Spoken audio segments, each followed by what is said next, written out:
gereja. Lalu mereka memilih Stefanus, seorang yang penuh iman dan Roh Lanjut, Kudus. setelah daftar para diaken itu langsung ke bawahnya. Rasul buat Oke. apa? Ayat 6, mereka itu dihadapkan kepada rasul-rasul. Lalu rasul-rasul itu pun berdoa dan meletakkan tangan di atas mereka. Cukup sudah. Masa 3 terus. Rasul, uskup, presbiter, imam, dan struktur ketiga hierarkis yaitu diakon. Dan semuanya itu mendapatkan tabisan.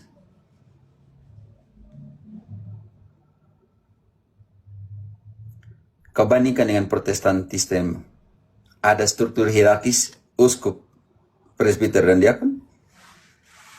Tidak ada, Romo. Hanya Kalau itu ada kenapa gereja. Anda tadi bilang saya datang dari Protestan dengan struktur hierarki seperti ini sedangkan tidak biblis? Iya, berarti memang ternyata di Alkitab tidak ada menjelaskan terkait struktur hierarki di Protestan. Bayangkan. Oke, yang kedua pertanyaan bagus sekali. Bagaimana dengan siapakah paus? Engkau mengerti kata paus dulu? Apa artinya paus, pope, atau papa? Artinya apa? Bapa. Dari situ engkau kata kunci di situ. Bapa. Oke? Bapa. Iya. Oke, ini penting sekali. Karena itu Matius 16, Robert, 16, 19, ginting engkau kayak saya 22 ayat 20, 22. Oke. Sekarang konsentrasi di kata Bapa. Kata kunci di sini kita akan lihat Matius 16 ayat 19. Oke, Matius 16 ayat 19. Kepadamu akan kuberikan kunci kerajaan sorga. Apa yang kau ikat di dunia ini akan terikat di sorga. Dan apa yang kau lepaskan di dunia ini akan terlepas di sorga.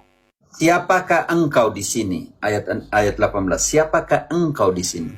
Yesus atau siapa?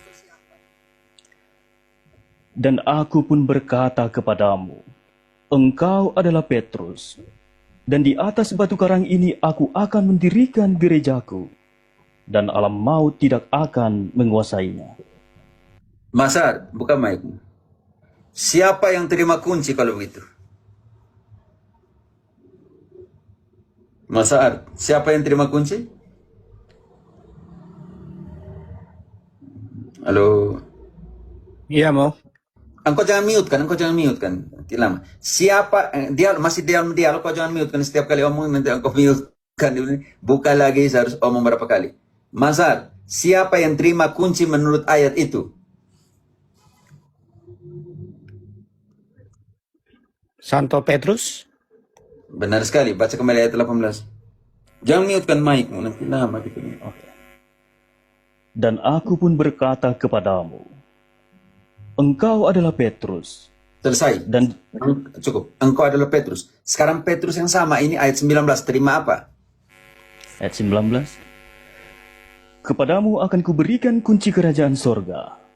Apa yang kau ikat di dunia ini akan terikat di sorga. Dan apa yang kau lepaskan di dunia ini akan terlepas di sorga. Masar, siapa yang terima kunci?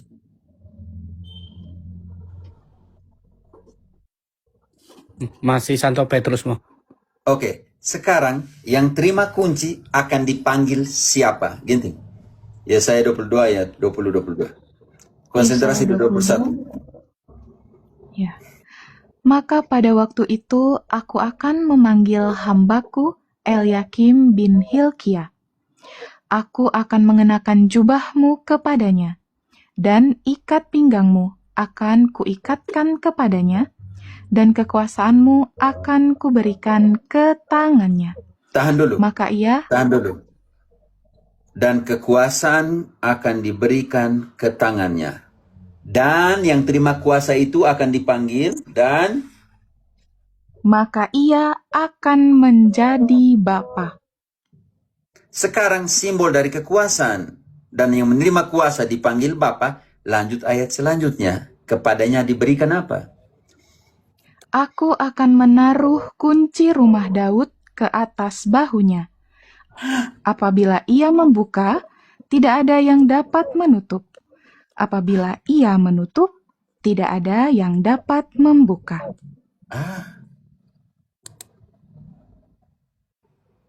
Masar, yang terima kunci dipanggil siapa? Bapak Santo Petrus? Ya, tidak. Saya jangan lupa Santo Petrus. Yang tadi, ayat yang barusan kita baca. Yang terima kunci, yang artinya simbol kekuasaan, dipanggil Bapak. Di dalam perjanjian baru tadi, di dalam Matius 16 ayat 19, siapa yang terima kunci dari Yesus? Petrus. Artinya, Petrus yang terima kunci. Dan Petrus itu dipanggil Uskup. Bapak lah. Kan yang terima kunci simbol kekuasaan menurut Yesaya dipanggil Bapak. Kalau begitu di dalam perjanjian baru, siapa yang terima kunci Daud? Siapa yang terima kunci kerajaan surga di dalam Matius 16 ayat 19? Siapa namanya yang terima kunci? Petrus. Kalau begitu Petrus dipanggil Bapak.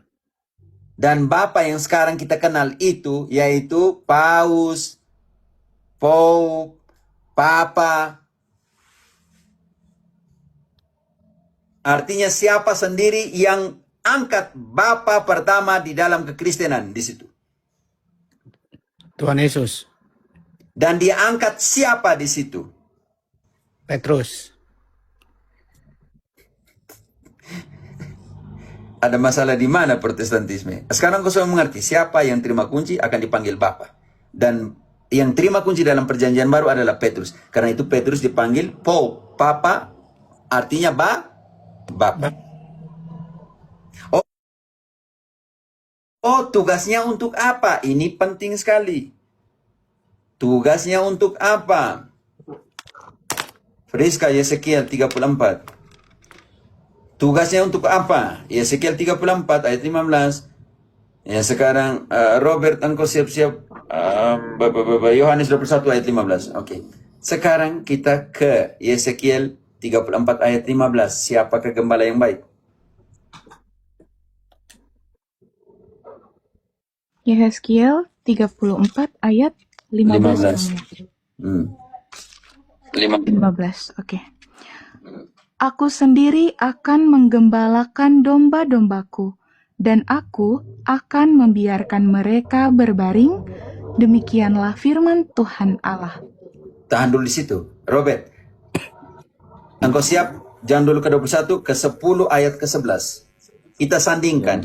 Di dalam Yesekiel, Allah bilang, akulah gembala yang akan menggembalakan. Sekarang di Yohanes 10 ayat 11, siapakah gembala yang baik? Yohanes 10 ayat 11. Akulah gembala yang baik. Gembala yang baik memberikan nyawanya bagi domba-dombanya. Oke, tahan dulu. Di Yesekiel, Allah adalah gembala yang baik, Friska? Ya, Romo. Oke, di Yohanes barusan dibaca. Yesus bilang, akulah gembala yang baik, Robert?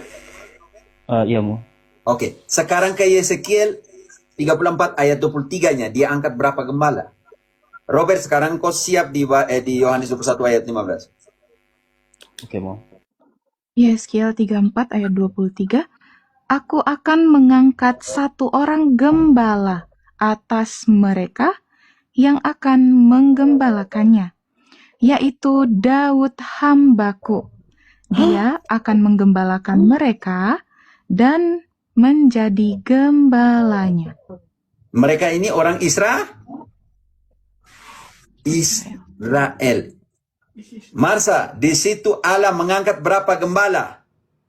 1, Mo. 1. Kata jelas tidak kata 1 di situ?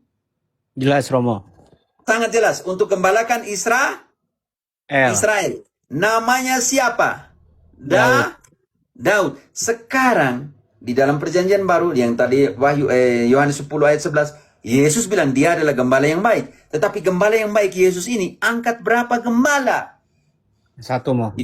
Sekarang kita baca Yohanes 21 ayat 15. Oke, Yohanes 21 ayat 15. Sesudah sarapan, Yesus berkata kepada Simon Petrus, Simon anak Yohanes, apakah engkau mengasihi aku lebih daripada mereka ini? Jawab Petrus kepadanya, benar Tuhan, engkau tahu bahwa aku mengasihi engkau. Kata Yesus kepadanya, gembalakanlah domba-dombaku.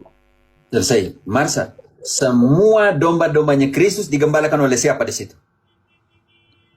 Daud. Daud perjanjian lama lah. Yang baru siapa mau tadi mau maaf banyak sekali soalnya. Baca ayat 16. Ayat 16.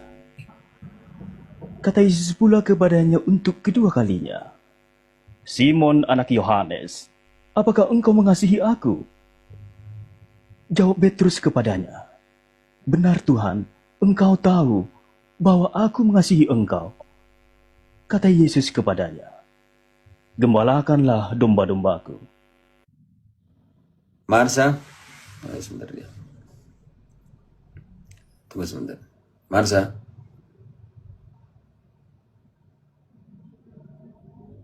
Semua dombanya Kristus digembalakan oleh siapa di situ? Morso.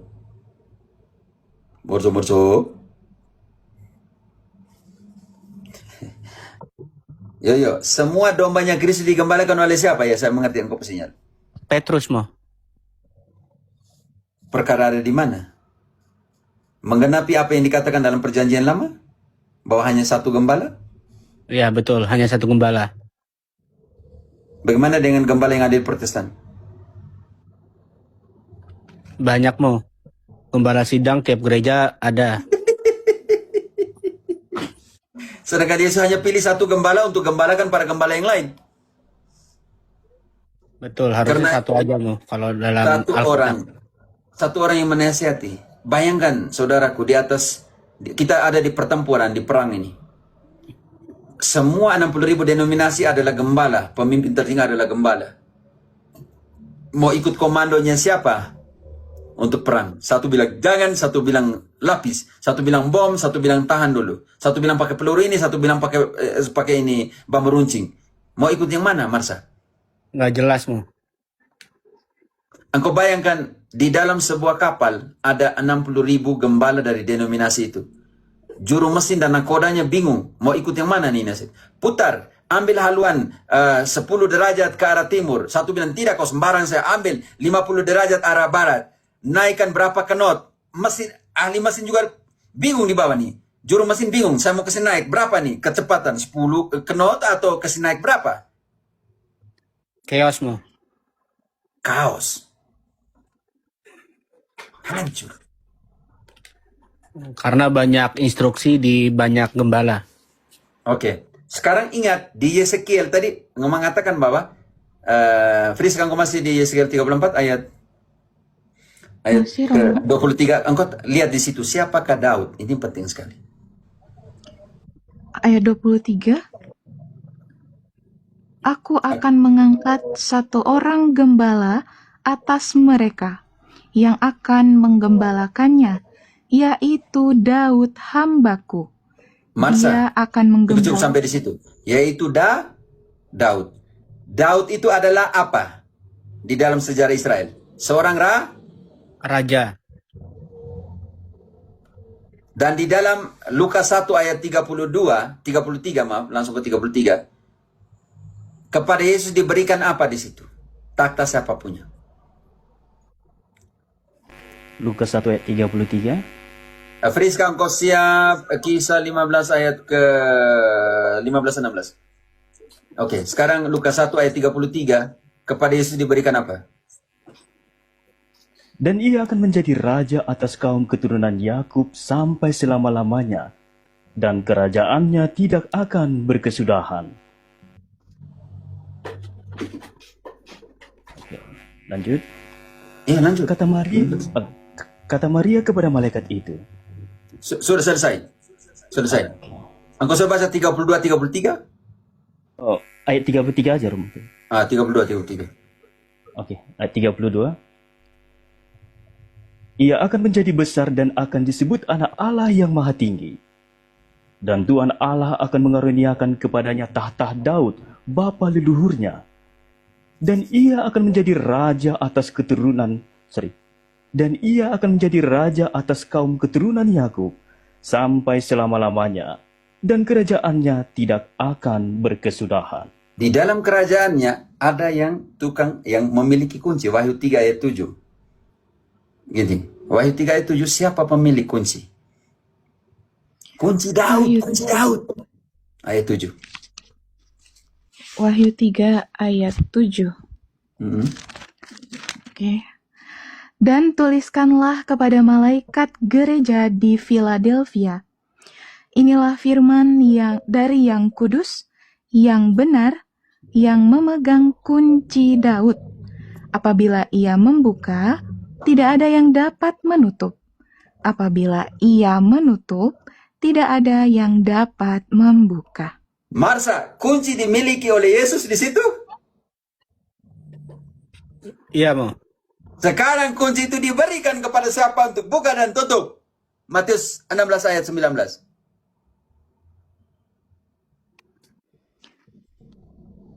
Matius 16 ayat 19. Kunci Daud, Yesus pemilik kunci Daud. Sekarang Kepadamu, kunci Daud diberikan kepada siapa? Robert, engkau siap kisah Kepadamu. 16 ayat. Teman dulu, saya selesaikan dulu. Saya berhenti 1 menit dulu. Jangan dulu, tahan dulu sedikit. Engkau siap kisah 16 ayat, 15 ayat ke 15-16. Baca ini. Yesus adalah pemilik kunci dalam kisah, dalam Wahyu 3 ayat 7. Biar saya elaborasi sedikit. Yang menutup dan membuka. Sekarang Yesus ini pemilik kunci Daud ini, dia berikan kunci itu kepada siapa? Matius 16 ayat 19 baru dibaca. kepadamu akan kuberikan kunci kerajaan sorga. Apapun yang kau ikat di bumi akan terikat di sorga. Dan apapun yang kau lepaskan di bumi akan terlepas di sorga. Dan sekarang di dalam kisah 15 ayat 15-16, gereja adalah pondok Daud yang baru. Hal itu sesuai dengan ucapan-ucapan para nabi seperti yang tertulis.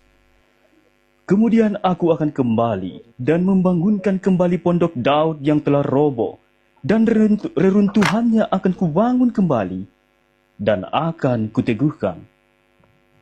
Sekarang, siapa yang berdiam di pondok Daud yang baru, gereja ini? Di dalam pondok Daud yang baru ini harus ada tukang yang terima kunci, Petrus. Supaya yang di dalam perjanjian lama yang tinggal hanya orang Israel di rumah Daud itu, tetapi di dalam perjanjian baru, rumah Daud yang baru itu siapa yang tinggal? Ayat 16. Ayat 16. Kemudian aku akan kembali dan membangunkan kembali pondok Daud yang telah roboh, dan reruntuhannya akan kubangun kembali, dan akan kuteguhkan. Lanjut. Supaya semua orang lain mencari Tuhan, dan segala bangsa yang tidak mengenal Allah, yang kusebut milikku, demikianlah firman Tuhan yang melakukan semuanya ini, yang telah diketahui dari sejak semula. Masar, Iya, Romo. gereja adalah pondok Daud yang baru, yang bukan dihuni sejak oleh orang Israel, melainkan segala bangsa di Iya. dunia. Tetapi di rumah Daud yang baru itu, ada yang terima kunci. Yesus adalah pemilik kunci Daud, yang buka dan tutup dalam Wahyu 3 ayat 7.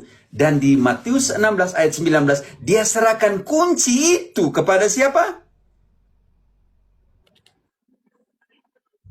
Kepada Petrus.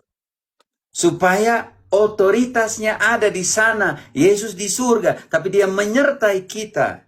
Yang menerima kalian menerima aku. Yang mendengarkan kalian mendengarkan aku. Dan yang barang siapa mendengarkan aku, dia mendengar siapa dia yang mengutus aku.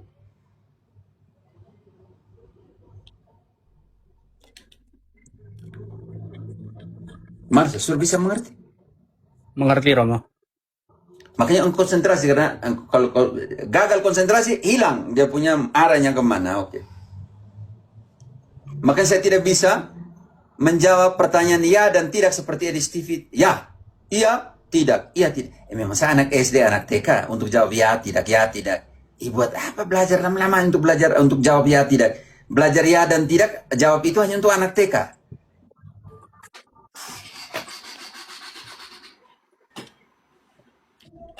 Oke, Masar sudah mengerti dari hierarki sampai dengan kepausan. Kita belum Sudah bongkar mengerti, semua. Saya belum bongkar semua primasi Petrus, oke? Masih banyak ayatnya, hanya hanya karena engkau tanya sedikit bagaimana kenapa paus itu ada dalam bukan hanya dalam gereja tapi dalam kitab suci, oke? Baik, mengerti Romo. Terima kasih Romo. Oke, belajar ya, belajar baik-baik, belajar. Saya juga masih belajar. Kita ini adalah murid yang diutus. Jadi saya tidak guru, saya bukan seorang guru ya, teman-teman harus lihat itu. Karena Yesus mengutus muridnya untuk mengajar. Jadi status kemuridan akan selalu murid yang selalu belajar. Yesus tidak mengutus para guru. Yesus mengutus muridnya. Di dalam Lukas 10, Yesus mengutus 70 murid. Di dalam di dalam Markus 3 ayat 13 sampai 15 dia mengutus para rasulnya. Mengutus murid rasul untuk mengajar. Jadi tapi engkau selalu akan jadi murid yang selalu terbuka untuk menerima pengajaran. Ini penting sekali, oke? Karena itu teman-teman para pewarta Katolik dimanapun berada, di kitab suci, di TikTok, di mana saja, belajar terus. Jangan pernah sampai kepada apa? Jangan sampai kepada apa? Kesombongan akademis, oke? Tolong jangan sampai kita jatuh di dalam kesombongan akademis. Selalu belajar, tapi juga belajar berbagi. Ingat bahwa mujizat terjadi ketika orang cedok airnya, tahu-tahu sudah jadi anggur. Artinya ketika dikeluarkan dari tempayan itu dan diberikan kepada orang lain. 5 roti dan 2 ikan ketika orang muda itu memberikannya kepada tangannya Yesus. Jadi mujizat itu terjadi ketika engkau mampu memberikan dirimu. Mampu memberikan bagian yang ada padamu supaya orang lain mengerti. Tolong ini ya teman-teman, jangan lupa itu. Jangan menutup dirimu di dalam pengetahuan untuk dirimu sendiri tanpa engkau harus. Saya minta satu hal itu. Jadilah Katolik yang bisa mampu membagi dirinya. Oke, terima kasih teman-teman. Kita lagi 15 menit. Ada lagi di sini tadi. Halo? Yang lain? Kak Anders Big Boss Andres, malam Kak. Halo, Ada mau selamat bertanya malam. Kak? Iya, silahkan. Halo. Ya. Sebelumnya perkenalkan saya Andre dari Bajawa, Kabupaten Ngada. Oke. Jadi Berjawa mana? di Bukua samping Karmel. Itu Obai leh. Iya, Romo, betul. Kau baru berdele. Di depan Obai. Di lorong atas, lorong atas. Lorong hotel kena ya? Baik. Tidak lorong atas, lorong Om Karel Maku. Mau kena, oke. Saya berarti ke arah Kartini. Sekali, baik. Tidak. Ke arah gua, lorong ini mau ke gua. Lorong ke arah gua. Molo. Oke. Molo. Iya. Saya pikir engkau yang bagian bawah leh. Di bagian bawah yang Pater Sisko Dos itu. Kau baik. Baik, mereka yang lorong yang jalan potong ke bawah itu. Iya, kami lorong Baik, atas. saya selalu di ini Sylvia mereka di depan Karmel itu. Oh, iya. Yang bengkel, engkau tahu tuh di situ mereka di situ. Iya, tahu. Di Sylvia mereka di situ dia keluarga ada yang di dekat Kartini karena bengkel karena ya. Oke. Silakan. Jadi Romo ini bukan saya mau menjelaskan tentang apa, tapi tentang pribadi saya. Memang saya kaum awam yang belum memahami sedalam-dalamnya tentang kitab suci, tapi entah kenapa kan saya kan biasa ada viti-viti itu kan orang bilang kan saya kan mirip Yesus.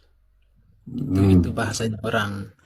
Saya kan memang tampil apa adanya, bukan saya ingin meniru-niru, tidak, tapi dalam benak saya itu ketika saya live atau membuat satu video-video itu kan banyak pertanyaan dari entah dari Kristen kah, dari Muslim atau dari mana itu, dari agama lain, mengatakan bahwa Bang, tidak boleh seperti itu, tidak boleh sama-samakan, tidak boleh cosplay. Tadi saya mau minta arahan dari Romo, apakah itu diperbolehkan atau tidak, atau mungkin ada larangan dari kitab suci, biar saya bisa memahami begitu.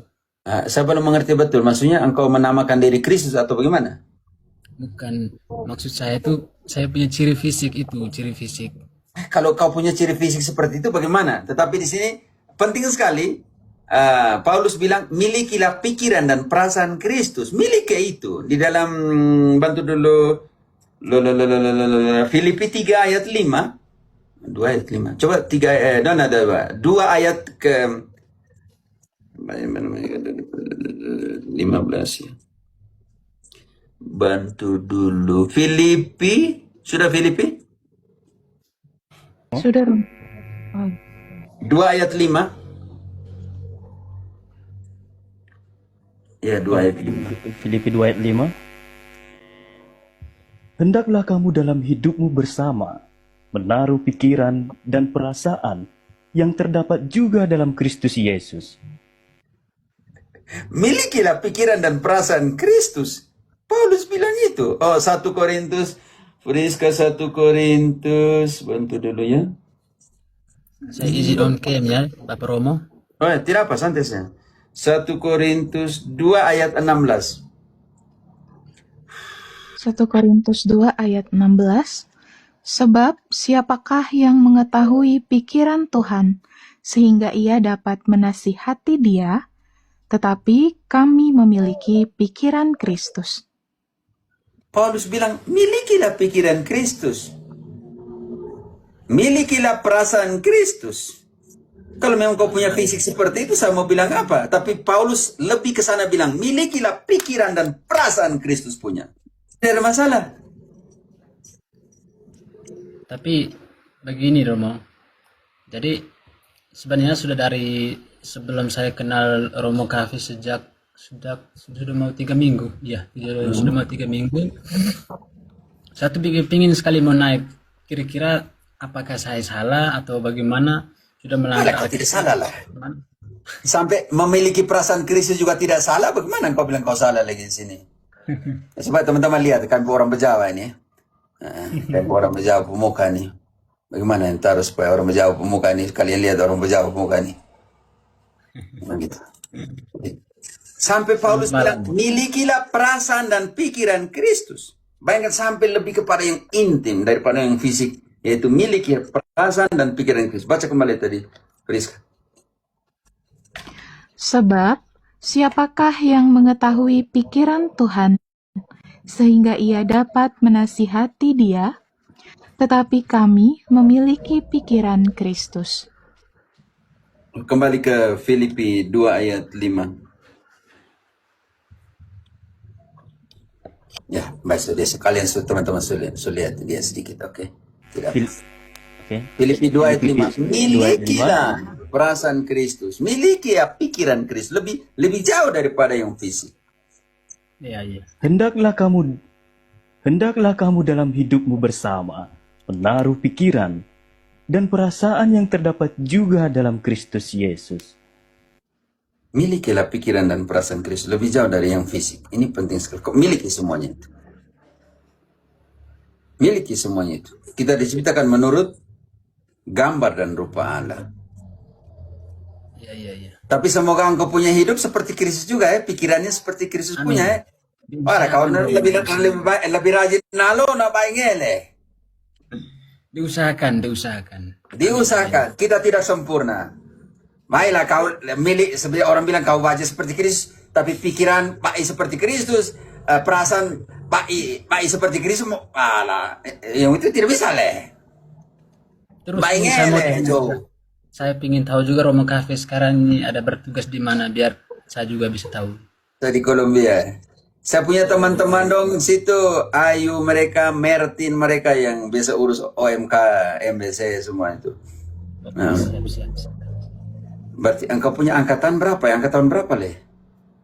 Saya dari Soa Romo, saya dari Soa, cuman Soa. istri orang sini. Soal Tureja, apa yang soal yang saya teman Di kelas tuh. Garuda. Engkau di Mangaruda.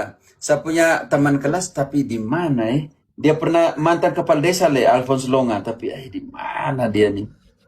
Alphonse Longa. Nah, dia dulu mantan ini kepala desa di lupa lagi, di bagian Soa. Berarti ngeri ya, engkau orang Soa tapi nikah dengan orang Jawa. Ya, kita dongon Begitulah kamu dong kami yang orang pantai nih, kami yang agak nagih keo nih, kami yang kami masuk, kami keluar. Iya. Nah, Tidak apa-apa, maksudnya yang begini, penting engkau kita- bilang mirip Kristus tapi kau punya pikiran yang perasaan harus Kristus punya, Le.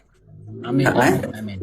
Jadi jangan bilang engkau bilang saya punya pikiran Kristus, kau hanya bilang kalau itu Kristus mengubah air jadi anggur 600 liter, jadi kau minum terus 600 liter. Baiklah. Tidak bisa. Sudah terlalu berlebihan itu. Gitu, tapi pikiran Yesus mengubah air jadi anggur. Seperti itu. Jangan sampai teman-teman bilang, kau duduk dulu supaya engkau macam Yesus kau ubah air jadi anggur lagi. Bahaya sini nih. Itu sudah di luar, itu sudah di luar. Saya cuma tanyakan itu. Ya. Fisik, Paulus bilang apa? Milikilah perasaan dan pikiran Kristus punya. Oke? Tapi ada yang bilang salibkan dia nih. Di bawah ini. Saya terbiasa pikul salib, Romo. Waktu jalan salib aku selalu dipakai. Tidak, maksudnya kita punya salib hidup keseharian itu. Itu. Yesus bilang, barang siapa ingin menjadi muridku harus menyangkal dirinya, pikul salibnya dan ikutilah aku. Oke? Ya. Begitu. Jadi, Begitu. terima kasih. Yo, engkau bernama siapa? Seile. Nama Andre. Andre. Oke, sesuai dengan di situ. Andre, molo. Boy, baik, Engkau mengasihi, engkau punya istri baik, oke. Siap. Itu lebih rendah hati. Kerendahan hati adalah cermin potret dari jiwamu, oke. Foto dari kau punya jiwa itu di kerendahan hati, oke. Amin, amin. Baik. Molo. Semangat, Joe. Siap. Nanti kita nalo di situ, kita duduk di situ, Molo. Amin.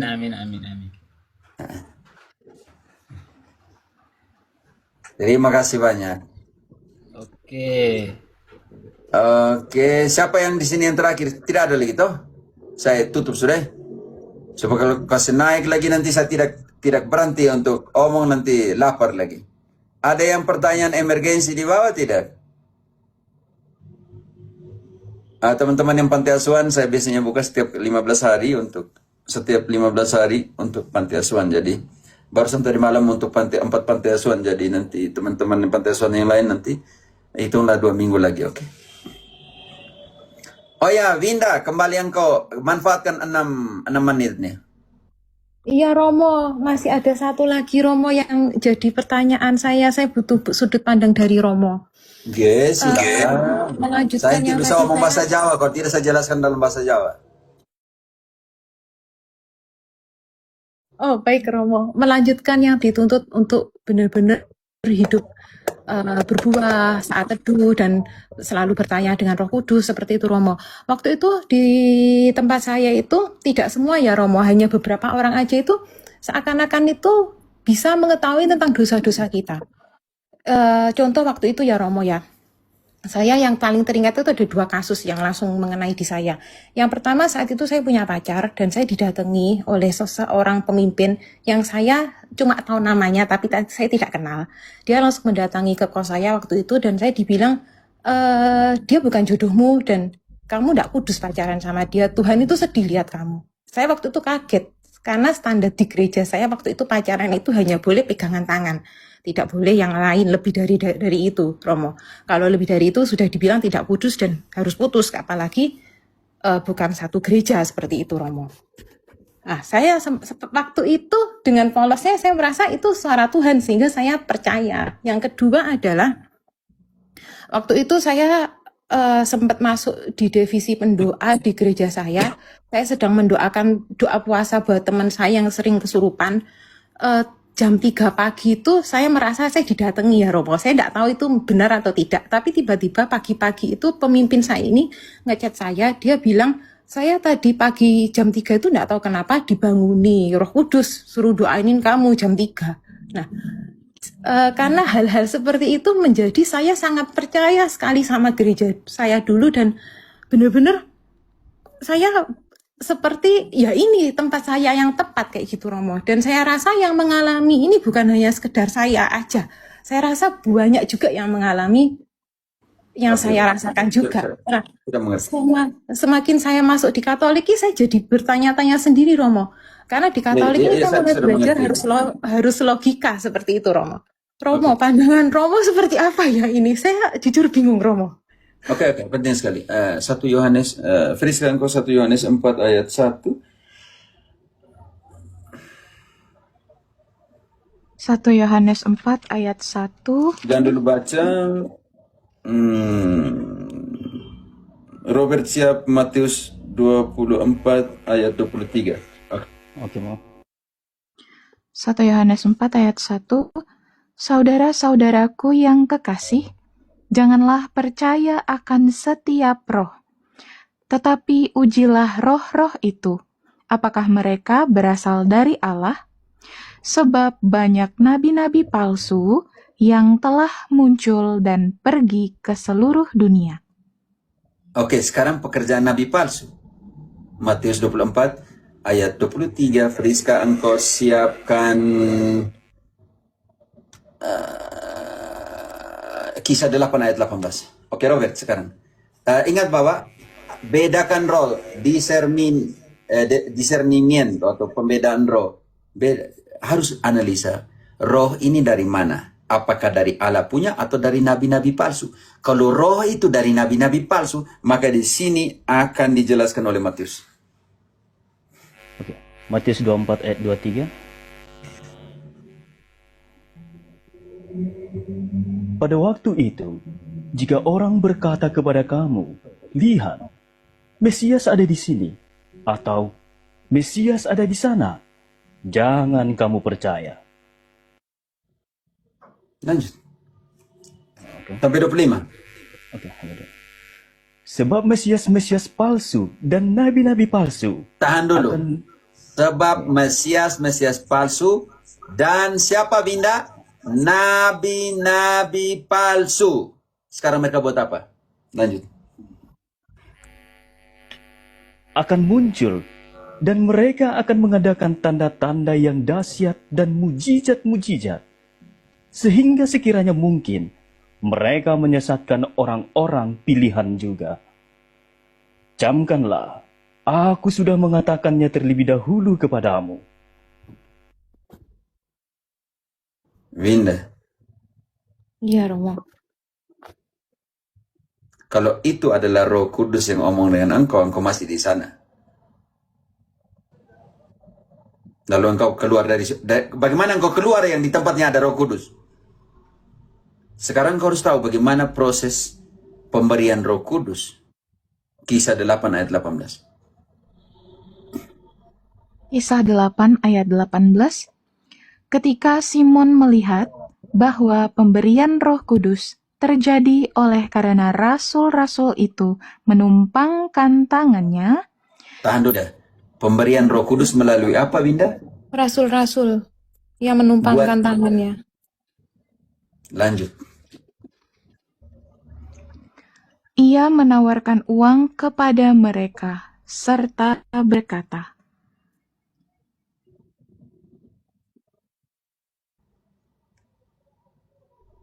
Aduh sinyalnya. Bantu Robert. Bantu Robert. Sinyalnya Iya, Mo. bantu. Sinyalnya Friska. Ya, Kisah sinyalku juga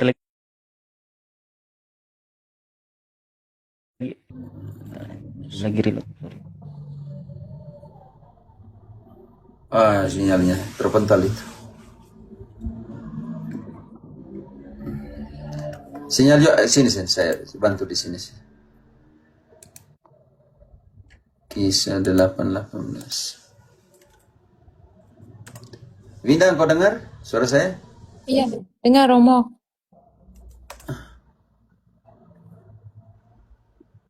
Ketika Simon melihat, Simon Mago ya, bahwa pemberian Roh Kudus terjadi oleh karena rasul-rasul itu menumpangkan tangannya, ia menawarkan uang kepada mereka, serta berkata, berikanlah juga kepadaku kuasa itu, supaya jika aku menumpangkan tanganku ke atas seseorang, ia boleh menerima Roh Kudus. Pemberian Roh Kudus melalui penumpangan tangannya siapa? Rasul-rasul Romo. Sekarang kita buat pembandingnya. Kita buat pembandingnya di ayat-ayat selanjutnya. Sekarang ayat 14. Ketika rasul-rasul di Yerusalem mendengar bahwa tanah Samaria telah menerima firman Allah, karena di ayat 10 mereka dibaptis oleh siapa? Ini penting sekali ya teman-teman. Semua orang besar kecil mengikuti dia dan berkata, orang ini adalah kuasa Allah, terkenal sebagai kuasa yang punya kuasa yang besar. Dan mereka mengikutinya karena sudah lama mereka takjub dengan perbuatan sihirnya. Tetapi sekarang orang-orang Samaria, mereka percaya kepada Filipus, tadi kepada Simon Mago, sekarang kepada Filipus yang memberitakan Injil Kerajaan Allah. Filipus itu siapa, Winda? Dia diakon. Di bab 6, dia diakon. Dia bukan rasul. Dia tidak bisa memberikan sakramen krisma. Ayat 12. Tetapi sekarang mereka yang percaya kepada Filipus yang memberitakan Injil Kerajaan Allah dan tentang nama Yesus Kristus, dan mereka memberikan diri mereka dibaptis, baik laki-laki maupun perempuan. Mereka dibaptis oleh siapa, orang Samaria? Winda. Orang Samaria dibaptis oleh siapa? Halo? Aduh, gagal semua sepunya sinyal saya atau gimana nih? Sinyalnya putus-putus Romo. Sinyalnya saya atau gimana ya? Robert, saya tidak tahu. Kamen. Romo jelas. Sinyal di sini, sinyal Romo jelas.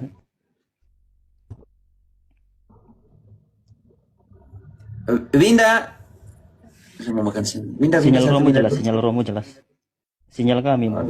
Ini mulai jelas Romo, mulai terdengar Romo. Winda. Orang-orang Samaria dibaptis oleh siapa? Oleh Filipus. Filipus itu siapa? Rasul atau diakon? Diakon Romo. Diakon. Karena itu dia tidak bisa menumpangkan Tangannya. Oke, makanya ayat 14. Ketika rasul-rasul di Yerusalem mendengar bahwa tanah Samaria telah menerima firman Allah, mereka mengutus Petrus dan Yohanes ke Samaria. Setibanya di situ, kedua rasul itu berdoa supaya orang-orang Samaria itu beroleh Roh Kudus. Sebab Roh Kudus belum turun di atas seorang pun di antara mereka, Yesus. Kemudian, keduanya, yaitu pentangan di atas mereka, lalu mereka menerima Roh Kudus. Ketika Simon Mago melihat bahwa pemberian Roh Kudus terjadi oleh karena rasul-rasul itu menumpangkan tangannya, ia menawarkan uang kepada mereka. Winda, engkau sudah mengerti? Engkau jangan main bilang, saya berlutut Roh Kudus masuk, Iya, saya paham Romo. Karena itu harus bedakan roh yang mana. Sebab roh nabi palsu punya bisa buat mujizat. Di dalam Matius tadi akan tiba waktunya. Kalau ada yang mengatakan Mesias di sana, Mesias di sini, jangan ikut mereka. Sebab akan muncul Mesias-Mesias palsu dan nabi-nabi palsu. Mereka membuat mujizat, mereka ini. Yesus bilang, jangan ikut mereka, saya sudah mengatakannya. Maka perlu dikatakan pembedaan roh. Winda, kalau seandainya engkau bilang itu Roh Kudus, maka engkau tidak akan jadi Katolik Januari. Engkau tetap di sana. Iya. Karena sampai ingat apa yang dikatakan Friska atau Robert 2 Korintus 11 ayat 12. Banyak yang menyamar jadi rasul, tapi sebenarnya mereka adalah rasul palsu. Susah ya sinyal kalian, saya cari deh. 2 Korintus 11 ayat 12. 12. Ya. Tetapi apa yang kulakukan akan tetap kulakukan untuk mencegah mereka yang mencari kesempatan, guna menyatakan bahwa mereka sama dengan kami dalam hal yang dapat dimegahkan. Sebab orang-orang itu adalah rasul-rasul palsu, pekerja-pekerja curang yang menyamar sebagai rasul-rasul Kristus. Hal itu tidak usah mengherankan, sebab iblis pun menyamar sebagai malaikat terang. Winda, engkau dengar Iya, itu? Romo. Iya, dengar Romo. Jelas Romo. Iya, Romo. Berarti tidak semua yang mengatakan Tuhan, Tuhan akan masuk kerajaan surga. Kita baca kembali Matius 7 ayat 21. Tidak semua yang mengatakan kami berbuat mujizat, kami bernubuat. Mereka adalah siapa? Matius 7 ayat 21. 12. 21. Bukan setiap orang yang berseru kepadaku, Tuhan, Tuhan, akan masuk ke dalam kerajaan sorga, melainkan dia yang melakukan kehendak Bapa-Ku yang di sorga. 22. Mereka juga bilang, Pada hari terakhir, ayat 22.